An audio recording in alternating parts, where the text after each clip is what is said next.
ঘরের মাঠে ইতিহাস, পাকিস্তানের বিপক্ষে সিরিজ জয়। শান্ত লিটনদের জন্য মোটা অঙ্কের বোনাস রেডি ছিল, তবে এবার আর টাকা নয়, মিরপুর শেরেবাংলা স্টেডিয়ামে বাড়াতে হবে সুযোগ সুবিধা।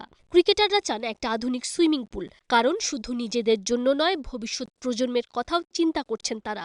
মিরপুরে বিসিবির অন্তর্বর্তীকালীন সভাপতি তামিম ইকবালের মুখে তাই টাইগারদের জন্য প্রশংসা। প্লেয়ারদের তরফ থেকেও একটা জিনিস এসেছে যেটা আমি খুব অ্যাপ্রিসিয়েট করি, যে ওরা বলছে যে ভাইয়া বোনাস আমাদের দরকার নেই, বাট আপনি যদি একটা খুব সুন্দর করে একদম best of the best facilities দিয়ে জিমটা আর সাথে সুইমিং পুলটা যদি করে দেন, তাহলে আমরা এটা আমাদের বোনাস হিসাবে কাউন্ট করে নিব।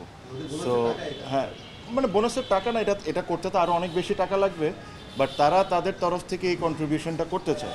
জানা গেছে, শেরেবাংলা স্টেডিয়ামের মূল নকশাতেই সুইমিং পুলের পরিকল্পনা ছিল, তবে এতদিনেও সেটা বাস্তবায়ন হয়নি।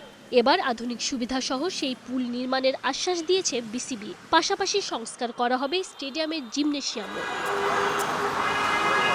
এদিন তামিম ইকবাল কথা বলেছেন বিসিবির আসন্ন নির্বাচন নিয়েও। জানিয়েছেন, এবারের নির্বাচন হবে স্বচ্ছ আর প্রতিদ্বন্দ্বিতাপূর্ণ। আমাকে নিজেকে কমপ্লিটলি জায়গার থেকে সরিয়ে নিয়ে আসছি। এখন এই জিনিসটা পুরোপুরি ইলেকশন কমিশনের উপর।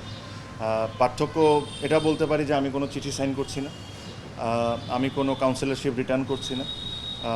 আমার কাছে মনে হয় যে প্রথমে 192 কাউন্সিলর হওয়ার কথা ছিল টোটাল, আমার মনে হয় 185 বা 186 কাউন্সিলর্স জমা পড়েছে। তারপরও কিছু কাউন্সিলর্স চিঠি এসেছে, ওইগুলা সেপারেটলি লিখে দেওয়া হয়েছে, এটা ইসি ডিসাইড করার জন্য। একদিকে ক্রিকেটারদের এই ব্যতিক্রমী সিদ্ধান্ত ইতোমধ্যেই প্রশংসা কুড়াচ্ছে দেশের ক্রিকেট অঙ্গনে, অন্যদিকে নির্বাচনের উত্তাপও ছড়াচ্ছে সমান তালে। সব মিলিয়ে দেশের ক্রিকেট পাড়া এখন সরগরম। Tanzim Oishi, star play.